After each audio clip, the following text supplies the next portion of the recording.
हे परमपिता परमात्मा, हृदय की गहराइयों में हम प्रवेश पा सकें और अनंत प्रेम को अपने भीतर जी सकें, ऐसा आशीर्वाद दीजिए। ओम तत्सत परमात्मने नमः। ओम शांति शांति शांति ही। आज के इस सत्र में हम एक बहुत ही विशेष बुक जो हमने कल शुरू की थी उसको आगे बढ़ाएंगे। इस पुस्तक का शीर्षक है the talent code. Daniel coil की बुक है और कैसे हम अपने भीतर की जो काबिलियत है उसको हम बाहर निकालें। वैसे तो इस पुस्तक का अगर हम सबटाइटल ध्यान से पढ़ें तो सारी बात समझ में आ जाती है कि डैनियल क्या कहना चाहते हैं। इसका सबटाइटल है greatness isn't born, it's grown, here is how. ये कहते हैं कि महानता जो है वो जन्म से नहीं होती। Greatness isn't born, it's grown. हमारे भीतर जो महानता है, जो सफलता है, जो ऊंचाई हमारा जीवन लेता है वो जन्म से तय नहीं होती। उसे बढ़ाना पड़ता है, उसे सीखना पड़ता है, उसे विकसित करना पड़ता है और यह एक प्रक्रिया है और इस प्रक्रिया को सीखा जा सकता है। और इस पुस्तक में मैं बताऊंगा कैसे। Here is how. तो जो मेन आइडियाज़ हैं इस बुक के, एक एक करके हम इसको थोड़ा सा देखते हैं। कल एक बहुत खास आइडिया पे, पहले आइडिया, वैसे मुख्यतः 3 प्रमुख आइडिया हैं। तो 3 प्रमुख आइडिया में पहला आइडिया है डीप प्रैक्टिस, जिसके बारे में कल हमने बात की थी। डीप प्रैक्टिस से क्या होता है? Neurons get covered by myelin, जो एक खास तरह का प्रोटीन है। ये बायोलॉजिकल फाउंडेशन है स्किल एक्विजिशन के लिए। तो अगर हम कुछ भी बेहतरीन चीज़ सीखना चाहते हैं, मास्टरी करना चाहते हैं, परफेक्शन लाना चाहते हैं, तो इसकी हमको ज़रूरत पड़ती है। तो वो कहते हैं 3 चीज़ों में सबसे पहली चीज़ है deep practice, the path to mastery. दूसरी इग्निशन और तीसरी कहते हैं मास्टर कोचिंग। तो एक एक करके इन कॉन्सेप्ट्स को थोड़ा देख लेते हैं एक बार फिर से। सबसे पहले डीप प्रैक्टिस को ही देख लें। वो कहते हैं कि जो नेचुरल एबिलिटी है ना, talent is not just the natural ability कि भाई जन्म से आपको मिल गया और आप टैलेंटेड हो। No no no, it is result of structured and deliberate practice. इसके लिए सिस्टमैटिक आपको अभ्यास करने की ज़रूरत पड़ती है और इन्हीं जो सिस्टमैटिक सेशंस होते हैं इन्हीं को वो डीप प्रैक्टिस कहते हैं। कहते हैं you need to push yourself to the edge of current abilities. आज आप कितना कर सकते हैं, कितना बेहतर आप कर सकते हैं, कितना अच्छा आप आज कर सकते हैं। सबसे पहले आपको अपनी लिमिट्स पता होनी चाहिए। These are my limits. जब मैं ध्यान से पढ़ाई करना शुरू करता हूँ तो मैं आधे घंटे, 1 घंटे, 40 minute, this is what I can do. ये मेरे ध्यान की परिधि है, ये मेरी क्षमताओं का बाउंड्री लाइन है। तो उसको जो है सबसे पहले समझ लेना कि ये मेरी करंट एबिलिटीज़ हैं। करंट एबिलिटीज़ जब पता हो तो क्या करना है, फिर उसके बाद अपने आप को थोड़ा सा पुश करना है। Making mistakes, doing lot of things, then correct your mistakes and then repeat it, master it. वो कहते हैं कि इस प्रोसेस में, भले ये प्रोसेस थोड़ा धीमा हो लेकिन, और इसमें बहुत एफर्ट लगता हो और ये मेंटली बहुत इंगेजिंग हो, लेकिन स्ट्रॉन्ग स्किल्स हम इसके थ्रू बिल्ड कर सकते हैं। स्ट्रॉन्ग जो है वो पावरफुल स्किल्स हम इससे बिल्ड कर सकते हैं। 3 चीज़ों के बारे में वो बात करते हैं। वो कहते हैं एक बार आपने इस प्रोसेस में घुसे तो इसका आउटकम क्या है, what are the things you are going to get. नहीं, क्यों जाएं हम और क्यों इसको इम्प्रूव करें। तो एक छोटे से बहुत ही इंटरेस्टिंग बात वो करते हैं। वो कहते हैं कि चाहे हाथी और अमीबा बहुत अलग अलग दिखते होंगे, हाथी हाथी है, अमीबा अमीबा है, लेकिन दोनों के बीच में अगर हम सेलुलर लेवल पे जाके देखेंगे तो दोनों ठीक वैसे ही ग्लूकोज से एनर्जी बनाते हैं। उसमें सेलुलर लेवल पे कोई डिफरेंस नहीं है। उनका सेलुलर जो मैकेनिज़्म है फूड को एनर्जी में कन्वर्ट करने का, दैट इज़ सेम। ठीक इसी तरह से कहते हैं, अगर हम दूसरा कोई एग्जाम्पल ले लें कि रेड वुड्स को देखें तो, या रोजेज़ को आपस में कंपेयर करें, दोनों अलग अलग तरह के हैं। हाँ, आप गेंदे के फूल को एक तरफ देखते हैं और एक तरफ चंदन के वृक्ष को देखते हैं, दो अलग अलग चीज़ें हैं। पीपल के पेड़ को देखिए और आप एक सूरजमुखी को देखिए, दोनों अलग अलग हैं। लेकिन हम देखेंगे ध्यान से तो पता चलेगा कि दोनों का एक ही फाउंडेशन है, एक ही कॉमन प्लेटफॉर्म है, and that common platform is कि दोनों के दोनों फोटोसिंथेसिस के द्वारा जो है अपना खाना बनाते हैं। तो भले ही मैकेनिज्म अलग हो, यू नो, दे अलग अलग तरीके से वो उनका इवोल्यूशन हुआ है, अलग अलग तरीके से वो करेंगे, लेकिन जो जो सिमिलैरिटीज़ हैं, जो ग्राउंड है, दैट इज सेम। और इसी तरह से वो कहते हैं, चाहे टेनिस प्लेयर्स हों, चाहे सिंगर्स हों, चाहे पेंटर्स हों, चाहे एंटरप्रेन्योर्स हों, चाहे टॉप लेवल के जो है वो एग्जीक्यूटिव्स हों, या एडुकेटर्स हों, प्रोफेशनल्स हों, वो भले ही हमको अलग अलग दिखते हैं। हमको लगता है तो टेनिस प्लेयर का जो है एक एंटरप्रेन्योर से क्या लेना देना, या एक जो पेंटर है उस पेंटर का एक स्टूडेंट के साथ क्या लेना देना। पर वो कहते हैं नहीं, फंडामेंटली जो है वो मामला बिल्कुल सटीक है। तीन चीज़ों को इम्प्रूव करने की ज़रूरत रहती है, एक है टाइमिंग, एक है स्पीड, और एक है एक्यूरेसी। हम किस स्पीड से काम को करते हैं, और हमारे उस काम को कब करते हैं, और उस काम को करने की जो हमारी एक्यूरेसी है, हमारा जो परफेक्शन है, वो कैसा है, उस पर बहुत सी चीज़ें मैटर करती हैं।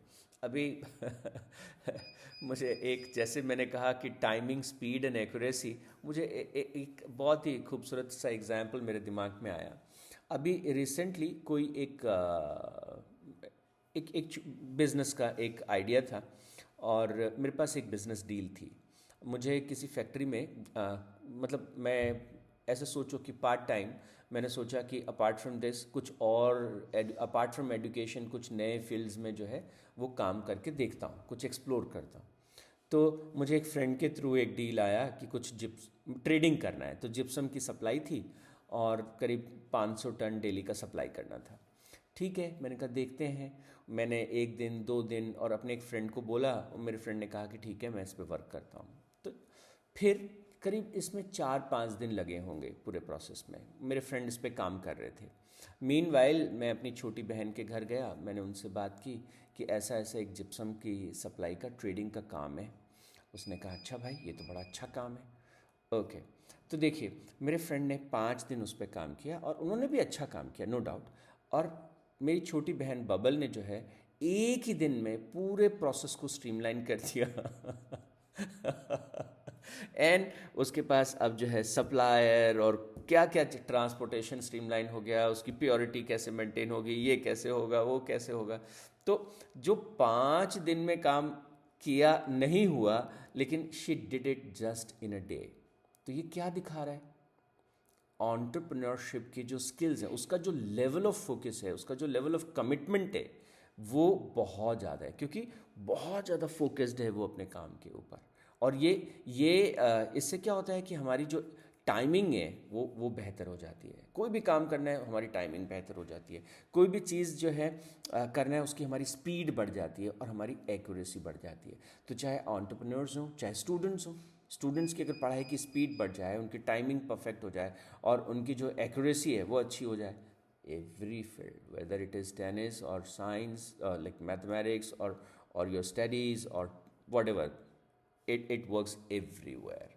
तो इसलिए ये जो डीप प्रैक्टिस है, जो डीप कमिटमेंट है, that gives you real strength. और इसलिए वो कहते हैं कि ये कैसे होता है, इसके पीछे की जो बायोलॉजी है वो कैसे काम करती है, दैट आपके जो न्यूरॉन्स हैं उनके चारों तरफ, जब भी आप डीप प्रैक्टिस करते हैं, किसी एक चीज़ को बहुत गहराई से सोचते हैं और उसके ऊपर काम करते हैं, then slowly and gradually you have a biological foundation of skill acquisition, and that is the myelin coating. इसे माइलिनेशन कहते हैं। और ये न्यूरॉन का जो बड़ा हिस्सा है, एक्सॉन, उसके चारों तरफ रैप करता है एक प्रोटीन के रूप में, एक और इससे कि जो न्यूरॉन के जो सिग्नल्स हैं, ट्रांसमिशन सिग्नल्स, वो जो है डिस्टर्ब नहीं होते, परफेक्ट होते हैं, और इसी से उसकी एक्यूरेसी और स्पीड, प्रोसेसिंग स्पीड, तो इंसान के आइडियाज़ की स्पीड बढ़ जाती है। बहुत तरह के बेहतर आइडिया, गहरे विचार जो है उसको वो हासिल कर पाता है, क्रिएटिव आइडियाज़ को वो हासिल कर पाता है, एंड बिकॉज ऑफ दैट वो बेहतर परफॉर्म कर पाता है। तो ये पहला डायमेंशन था। दूसरा जो डायमेंशन है, that is called ignition, the role of motivation and passion. वो कहते हैं कि हमारा जो कोई भी काम है उसके पीछे स्ट्रॉन्ग और पावरफुल इमोशनल ट्रिगर्स होने चाहिए। ये जो स्ट्रॉन्ग पावरफुल इमोशनल ट्रिगर्स हैं, इनके बिना जो है हम कंसिस्टेंसी नहीं बना पाते, इनके बिना हम पूरी ताकत से जो है उस कार्य के पीछे लग नहीं पाते। तो यहाँ पर एक और एग्जाम्पल मैं आपको देता हूँ। हमारे यहाँ गुरुकुलम में कुछ बच्चे हैं जो साल के 2 लाख रुपए फीस दे के पढ़ते हैं। गुरुकुलम में हमारे यहाँ 50 बच्चे हैं जो 50 विलेजर्स के बच्चे हैं। वो बच्चे जो हैं बहुत ही हम्बल बैकग्राउंड से आते हैं, वो फ़ी पे नहीं करते, लेकिन वो बच्चे भी पढ़ाई करते हैं। अब दो तरह के बच्चे, एक 2 लाख रुपए फीस दे के पढ़ाई कर रहे हैं, एक बच्चा बिना फीस के पढ़ाई कर रहा है। लेकिन क्या हो रहा है, जो बच्चे बिना फीस दिए पढ़ाई कर रहे हैं वो 10 घंटे डेडिकेटेड, मतलब 8-10 घंटे हार्ड वर्क करते हैं और बेहतरीन पढ़ाई करते हैं उन बच्चों से जो काफ़ी अच्छी फीस पे करते हैं। अब सोचिए दोनों में डिफरेंस क्या है। डिफरेंस ये है कि जिन बच्चों ने जीवन में अभाव देखा है, उनके पीछे पावरफुल इमोशनल ट्रिगर्स हैं that I really want to become a doctor और successful human being in my life, because मुझे अपने परिवार के लिए कुछ करना है, मुझे अपने समाज के लिए कुछ करना है, मुझे अपने गांव के लिए करना है। वहीं पर दूसरी तरफ जो बच्चे जो वेल टू डू फैमिली से आते हैं, उनको why they are slightly less motivated, because जो लाइफ में चाहिए, हाँ ये तो है, बड़ा घर तो है, बड़ा पैसा तो है, बड़ी सुख सुविधा तो है, तो क्यों करना है। और जो पर्पस जब तक भीतर जागेगा नहीं, जब तक वो एक आइडेंटिटी भीतर जागती नहीं है कि yes I am doing this because this is the mission of my life, this is the purpose of my life, this is why I want to on this planet, you know. तो ये बहुत महत्वपूर्ण है। ये emotional triggers जो हैं वो जीवन की दिशा और दशा दोनों को तय करते हैं। और लॉन्ग टर्म मोटिवेशन जो है that is really really essential for the mastery, और वही चीज़ है जो आपके टैलेंट को जो है बाहर लेके आता है। इसलिए एक सेंस ऑफ हायर पर्पस, इसलिए 50 विलेजर्स के बच्चों को भी मैं बार बार कहता हूँ कि तुम्हारा लक्ष्य क्या है। तुम्हारा लक्ष्य ये है क्या कि मुझे डॉक्टर बनना है? तो फिर बच्चे कहते नहीं, हमारा लक्ष्य है मुझे कम से कम 10 बच्चों को डॉक्टर बनाना है। मुझे तो बनना ही बनना है, पर मुझे कम से कम 10 बच्चों को डॉक्टर बनाना है। There is higher purpose. मुझे अपने गांव में जो है लोगों की सेवा करनी है, मुझे अपने समाज में सेवा करनी है, मुझे अपने डिस्ट्रिक्ट में लोगों की सेवा करनी है। I want that in society there should be, you know, more healthy people around me. तो वो जो हायर पर्पस है वो एक अलग तरह का मोटिवेशन जो है आपके जीवन के लिए क्रिएट करता है। और तीसरा जो इसका बुक का जो इम्पोर्टेंट आइडिया है, की आइडिया है, that is called master coaching. वो कहते हैं कि यू नो जो ग्रेट मेंटोर्स हैं उनकी जो इम्पोर्टेंस है वो लाइफ में कभी कम नहीं हो सकती। तो टैलेंट के डेवलपमेंट के लिए जो है बच्चों को कैसे तैयार करना, कैसे उनको अनुशासन में ढालना, कब उनको प्यार से बात करनी, कब उनको गुस्से में बात करनी। 50 विलेजर का ही एग्जाम्पल अपन ले रहे हैं तो थोड़ा सा इसको और बढ़ा के आगे देख लेते हैं। डॉक्टर भरत सरन जो 50 विलेजर के संस्थापक हैं, he is really a great mentor. तो बच्चों के साथ ऐसा उन्होंने सिस्टम क्रिएट किया, 50 बच्चे वहाँ रहते हैं और इन 50 बच्चों में बच्चे ही बच्चों को पढ़ाते हैं। तो डॉक्टर साहब ने एक बैच को पढ़ाया, फिर वो बैच दूसरे बैच के बच्चों को पढ़ा रहे हैं, फिर जो बच्चे तैयार हुए वो अगले बैच के बच्चों को पढ़ा रहे हैं। तो आगे से आगे बच्चे ही जो है एक दूसरे के कॉन्सेप्ट्स को क्लियर कर रहे हैं। और पूरी की पूरी 50 विलेजर जो संस्थान है, उस संस्थान में एक भी टीचर नहीं है, नॉट अ सिंगल टीचर। और बच्चे पढ़ रहे हैं, और ना केवल पढ़ रहे हैं, टीचर के अलावा कोई कुक नहीं है, बच्चे खुद अपना खाना बनाते हैं। कोई स्वीपर नहीं है, बच्चे अपने खुद के वॉशरूम्स क्लीन करते हैं, फर्श को साफ़ करते हैं, झाड़ू लगाते हैं। यहाँ तक कि अगर चेक लिखना है तो बच्चे ही चेक लिखते हैं, वही जाके शॉपिंग करेंगे, वही डोनेशन का कोई पैसा आता है तो उसको वो मैनेज करेंगे। Each and everything is controlled by those kids. बच्चे ही बच्चे करेंगे, 11th और 12th के बच्चे। और रिजल्ट क्या है, 110 बच्चों को अभी तक मेडिकल में उनका एडमिशन हो गया। 110 बच्चे जो हैं वो डॉक्टर्स बन चुके हैं। तो लास्ट ईयर का जो बैच था उसमें तो 22 बच्चों ने एग्ज़ाम दिया और 18 बच्चों को गवर्नमेंट मेडिकल कॉलेजेस मिले। तो दैट इज़ रियली अमेजिंग। और ये क्यों हो पा रहा है? This is because of the great mentorship. तो यहाँ पे बहुत सारे एग्जाम्पल्स जो है इस बुक में भी दिए हैं। वो कहते हैं कि जब हम किसी भी मास्टर कोचेस क्या करते हैं, दे ब्रेक डाउन स्किल्स। छोटे बड़ा जो एक लक्ष्य होता है इसको छोटे उसमें स्मॉल लर्नेबल मैनेजेबल चंक्स में उसको डिवाइड कर देते हैं।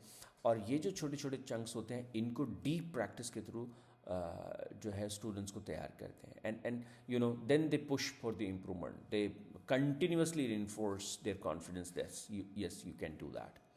तो कई एग्जाम्पल्स यहाँ पे इस बुक में भी हैं। तो कॉयल जो बताते हैं वो टैलेंट हेड हॉटबेड्स की बात करते हैं। टैलेंट हॉटबेड्स क्या है? वो वर्ल्ड क्लास इन्वायरमेंट जहाँ पर वर्ल्ड क्लास प्लेयर्स तैयार होते हैं, चाहे वो ब्राज़ीलियन सॉकर स्कूल्स हैं, चाहे वो रशियन टेनिस कैंप्स हैं। वो कहते हैं कि वो जो इन्वायरमेंट है उस इन्वायरमेंट में, या जब भी आपको अपने फैमिली में भी बच्चों को एक्स्ट्रा ऑर्डिनरी तैयार करना है, आपको अपने इंस्टीट्यूट में एक्स्ट्रा ऑर्डिनरी बच्चों को तैयार करना है, अपने स्कूल में करना है, चार चीज़ों को वो कहते हैं। इंटेंस प्रैक्टिस कल्चर होना चाहिए, ज़बरदस्त प्रैक्टिस होना चाहिए, स्ट्रॉन्ग मेंटोरशिप होना चाहिए, डीप फोकस होना चाहिए फंडामेंटल चीज़ों के ऊपर, and then strong sense of identity and purpose कि मुझे क्यों करना है, मुझे क्यों आगे बढ़ना है, मुझे लाइफ में क्यों इसे करना है। तो this is how that talent can be developed. तो यहाँ पर अंत में, बुक के अंत में तीन चीज़ें और जिनको वो कहते हैं 3 रूल्स ऑफ टैलेंट डेवलपमेंट। ये एक और चीज़ है जो पुस्तक में मुझे बहुत अच्छी लगी। 3 rules, there are 3 rules of talent development. कौन से हैं? एक वो कहते हैं chunk it up. Chunk it up का मतलब होता है कि break down skills into manageable pieces, focus on details, master each before moving to the next level. Chunk it up. दूसरे वो कहते हैं repeat it, the power of repetition strength neural pathways and improves your performance. और तीसरी वो बात कहते हैं लर्न टू फील इट। जो ग्रेट परफॉर्मेंस होते हैं they develop intuitive sense for their craft by engaging fully into the deep practice. तो learn to feel it, be with it, be one with it. तो पढ़ो और पढ़ते पढ़ते ऐसे हो जाओ कि तुम पढ़ाई की प्रक्रिया में खो जाओ, खुद को भूल ही जाओ। तो this is how it all goes.